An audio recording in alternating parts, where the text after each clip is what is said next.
रामू, शहर के सबसे मशहूर जौहरी की दुकान में हीरों का एक हार है जो मुझे पसंद है, वो चुरा कर ले आओ। ये रही तुम्हारी फीस। रेखा, क्यों, काम मुश्किल है या पैसे कम हैं, या मैं तुम्हें चोरी के लिए कह रही हूँ इसलिए तुम शर्मा रहे हो? घबराओ मत, मैं किसी से कुछ नहीं कहूंगी। सिर्फ मैं तुम्हारे बारे में जानती हूँ। क्या जानती हो?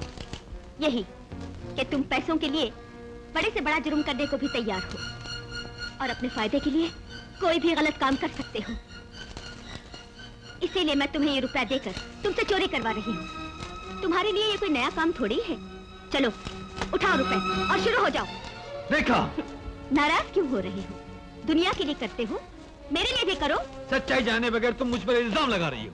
इल्जाम? तुम अपने ऐशो आराम के लिए, आलीशान जिंदगी गुजारने के लिए गलत तरीकों से रुपया कमा रहे हो, तो ये इल्जाम हो गया? हाँ, इल्जाम है, सरासर इल्जाम है। और जो तुम सोच रही हो वो तुम्हारी गलतफहमी है। मैं गलत तरीके से रुपया जरूर कमा रहा हूँ, लेकिन उस रुपए से मैं अपने लिए ऐशो इशरत का सामान नहीं खरीदना चाहता। तो फिर क्या करते हो इन रुपयों का? मैं ये रुपए सिर्फ अपनी जिंदगी की एक तमन्ना, एक ख्वाहिश, एक मकसद के लिए कमा रहा हूँ। मकसद? कौन सा मकसद? तुम्हारे दिलो दिमाग पर गलतफहमी की जो धूल जम गई है वो सिर्फ सच्चाई से ही साफ हो सकती है। तो सुनो, बचपन में मेरे हाथों एक गुनाह हो गया था, लेकिन इल्जाम किसी और ने अपने सर ले लिया और उसने सारी जिंदगी जेल में गुजार दी। वो कोई और नहीं, मेरी माँ है, मेरी अपनी माँ। क्या तुम्हारी माँ ने तुम्हारा इल्जाम अपने ऊपर ले लिया? हाँ, मैंने होश संभालने के बाद सिर्फ अपनी माँ को ही देखा है। मेरी जिंदगी को संवारने के लिए, मुझे पढ़ाने लिखाने के लिए उसने दिन रात मेहनत की, लोगों के कपड़े सिए, दूसरों के बच्चों को ट्यूशन दी और फिर उसे एक लाइब्रेरी में लाइब्रेरियन की नौकरी मिली। एक दिन जब मैं घर आया को चमकाने के लिए उसने अपने भविष्य को अंधेरे की काली चादर में लपेट लिया। मुझको आजाद रखने के लिए खुद को सारी जिंदगी जेल की पथरीली दीवारों में कैद करा लिया। इसलिए मैंने फैसला किया, जब वो जेल से छुटकर आए तो मैं उसे एक ऐसा खूबसूरत और आलीशान मकान तोहफे में पेश करूं जिसमें रहकर उसकी बाकी जिंदगी आराम से कट सके। मैं एक गरीब मैकेनिक इतनी दौलत कहां से लाता? इसलिए मैंने ये गलत रास्ता अपनाया।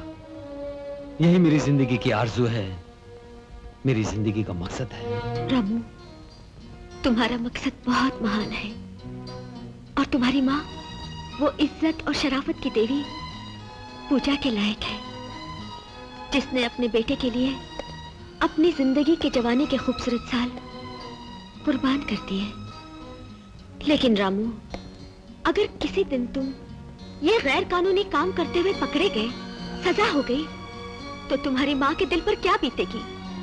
और जब उसे पता चलेगा कि ये मकान पाप की कमाई से बनाया गया है, तो क्या वो उस घर में रहना पसंद करेगी? देखा रामू, माँ ने सारी जिंदगी जेल में इसलिए नहीं गुजारी कि जब वो लौट कर आए तो उसका बेटा जेल चला जाए। इसलिए पिछली बातों को भूल जाओ और आइंदा ये काम कभी मत करना। तुम्हारी जिंदगी के इस मकसद को पूरा करने के लिए मैं तुम्हारा हाथ बटाऊंगी। रेखा, मैं कितना खुश नसीब हूं कि मुझे जिंदगी के सफर में तुम जैसा साथी मिला जो मुझे समझता है, मेरे दुखों को अपना दुख समझता है। मैं तुमसे वादा करता हूं रेखा, मैं फिर कभी कोई बुरा काम नहीं करूंगा। जुगमल, सर। रेखा को बुलाओ। रेखा? रेखा आपके दामाद के साथ घूमने के लिए बड़ी खूबसूरत जोड़ी है। कौन दामाद?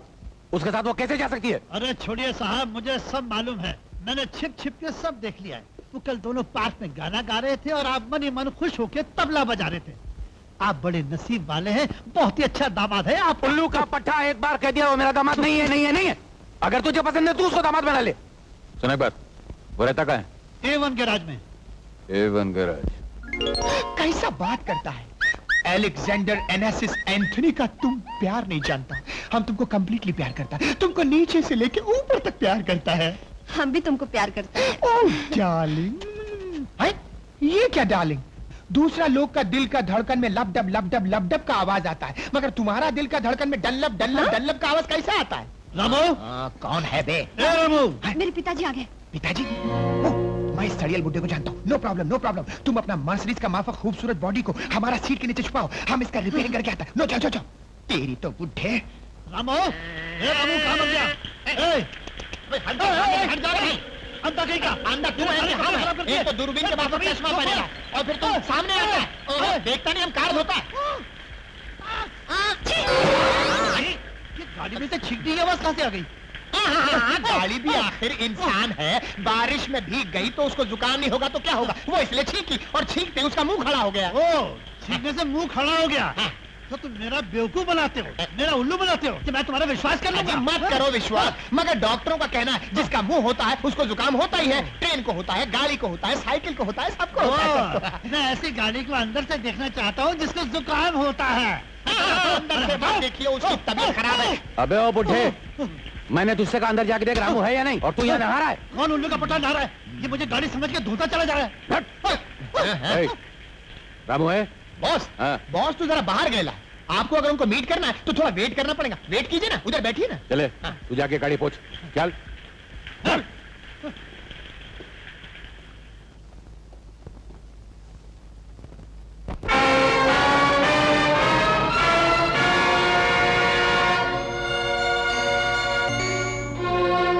ए, हाय सर, ये तस्वीर किसकी है?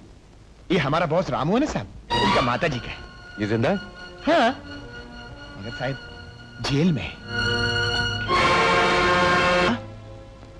तुम्हें पूरी तरह से यकीन है कि रामू ही जस्टिस चौधरी का लड़का है, और ये वही जस्टिस चौधरी है जिसने रामू की मां को धोखा भी दिया था?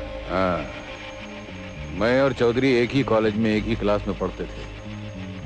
मैं उसके प्यार के सब किस्से अच्छी तरह जानता हूँ। सुनो, मेरे दिमाग की शैतानी फैक्ट्री में फिर एक भयंकर आइडिया आ रहा है। अगर ये बातें हम रामू को बतला दें तो चौधरी के खिलाफ उसके दिल में नफरत की आग पैदा होगी, और वो आग हमारे काम आएगी। क्या ख्याल है मेरे मास्टर प्लान के बारे में? बहुत जबरदस्त। बुलाओ उसे, हम उसे खिलौना बनाकर उससे खेलेंगे। रामू, जय सिंह साहब ने आपको फौरन बुलाया है, इसी वक्त। मैंने उनसे पहले ही कह दिया था कि अब मैं उनके लिए कोई काम नहीं करूंगा। उन्होंने तुम्हें काम के लिए नहीं बुलाया, बल्कि मिस्टर कैलाश को तुम्हारी पिछली जिंदगी के बारे में कुछ राज मिले हैं। अगर तुम ये जानना चाहते हो कि तुम्हारी माँ की जिंदगी किसने बर्बाद की और तुम्हें किसने यतीम बनाया, तो फौरन चलो। तुम्हारा मतलब है ये जस्टिस चौधरी जो आज अदालत की कुर्सी पर बैठकर इंसाफ करता है, जिसके शब्दों को लोग कानून और इंसाफ की आवाज कहते हैं, उसने बरसों पहले मेरी माँ के साथ नाइंसाफी की, शादी के फरेब में उसे माँ बना दिया और फिर उसे ठुकरा दिया। वही मेरी पैदाइश का जिम्मेदार है ये जस्टिस चौधरी। हाँ, यही जस्टिस चौधरी। मैं और चौधरी एक ही कॉलेज में पढ़ते थे, इसलिए मैं चौधरी से अच्छी तरह वाकिफ हूँ। तुम्हारी माँ एक भोली भाली शरीफ लड़की थी जो चौधरी को बेइंतहा चाहती थी, उसे भगवान का दर्जा देती थी। लेकिन उस बेचारी को क्या मालूम कि चौधरी तो ढोंगी है, गरीब भोली भाली लड़कियों की जिंदगी से खेलना उसकी फितरत है। उसने तुम्हारी माँ के साथ भी वही किया। जब उसका दिल भर गया तो तुम्हारी माँ को धक्के मार के निकाल दिया। हाँ, उसके बाद दौलत की लालच में एक अमीर लड़की से शादी कर ली। चौधरी, जब तुम अपनी माँ के पेट में थे तो तुम्हारी माँ ने चौधरी के पैर पकड़कर भीख मांगी कि मेरी इज्जत बचा लो, मुझसे सिर्फ शादी कर लो, उसके बाद चाहो तो मुझे नौकरानी की तरह रख लेना। मगर उस मगरूर आदमी ने तुम्हारी माँ को लात मार के निकाल दिया। चौधरी! और आज वही जालिम चौधरी अदालत में बैठ के इंसाफ कर रहा है। इज्जत कमा ली, दौलत कमा ली, शौहरत कमा ली, और ये देखो तुम्हारी शक्ल भी इससे कितनी मिलती है। कोई भी राह चलता हुआ इंसान कह सकता है कि चौधरी ही तुम्हारा बाप है।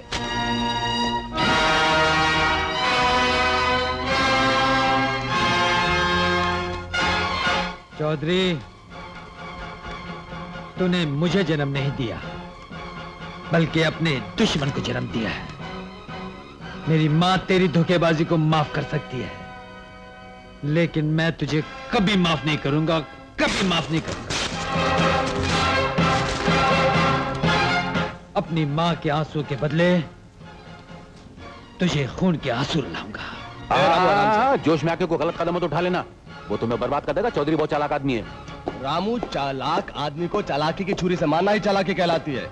उसने तुम्हारी माँ को बदनाम किया, उसकी गरीबी और मजबूरी का फायदा उठाया।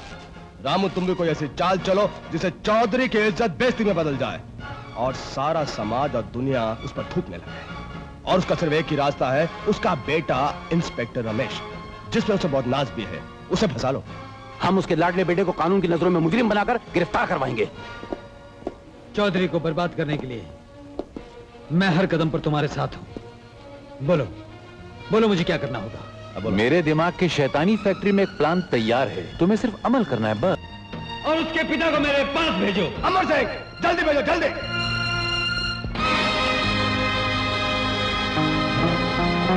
जय सिंह, तुम्हें एक काम और करना होगा। तुमने और कैलाश ने मिलकर मेरे बेगुनाह बेटे को फंसाकर जेल भिजवाया है। तुम्हें अदालत में जाकर इकरार करना होगा कि वो बेकसूर है। इसी शर्त पर तुम्हारी जिंदगी बच सकती है, वरना मैं हैंडल फिर दबाऊंगा और तुम्हारी गुनाह भरी जिंदगी यही खत्म हो जाएगी। चौधरी, तुमने तो अपनी चाल चल ली, मगर कैलाश के शैतानी दिमाग की फैक्ट्री की चाल अभी बाकी है। इसीलिए मैं अपने साथ साथ तुम्हारे घर वालों को भी ले आया हूं। वो देखो, अगर तुम वो बटन दबाओगे तो हमारे साथ तुम्हारे खानदान का मटन भी हवा में उड़ जाएगा। बांध दो सबको वैन के साथ। बहुत अच्छा कैलाश, वेरी गुड। अब चौधरी हमारे हाथों में एक खिलौने की तरह नाचेगा। चौधरी, आज मेरे लिए बहुत मुबारक दिन है। आज मैं अपने दोनों भाइयों के बदले की आग जो मेरे सीने में लगी हुई है, तुम्हारे खानदान के खून से बुझाऊंगा। चौधरी, तुमने कोर्ट में मुझे हर केस में हराया, आज मैं तुम्हें जिंदगी के केस में हराऊंगा। सिर्फ तुमसे बदला लेने के लिए मैं जय सिंह का साथी बना। वो जुर्म की दुनिया का शरीर था और मैं उस शरीर का दिमाग, और इस शैतानी दिमाग की चाल से बचना शैतान के लिए भी मुश्किल है। क्या ये कैलाश, तुमने अभी बिल्कुल ठीक कहा कि तुम शैतानी दिमाग हो जिससे बचना बहुत मुश्किल है। इसलिए मैं इस खतरनाक दिमाग को हमेशा के लिए खत्म करके खुद बचना चाहता हूँ। यू ब्लडी कमीने, जलील।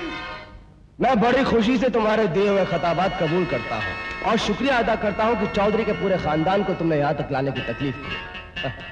चौधरी, अगर तुमने चालाक बनने की कोशिश की और वो बटन दबाया तो हमारे साथ साथ तुम्हारा खानदान भी खत्म हो जाएगा। इसलिए चुपचाप वो हीरे मेरे हवाले कर दो। मैं वादा करता हूँ कि मैं तुम्हारे लोगों को छोड़ दूंगा, वरना तुम्हारे सामने मैं इन लोगों को छोड़ दूंगा।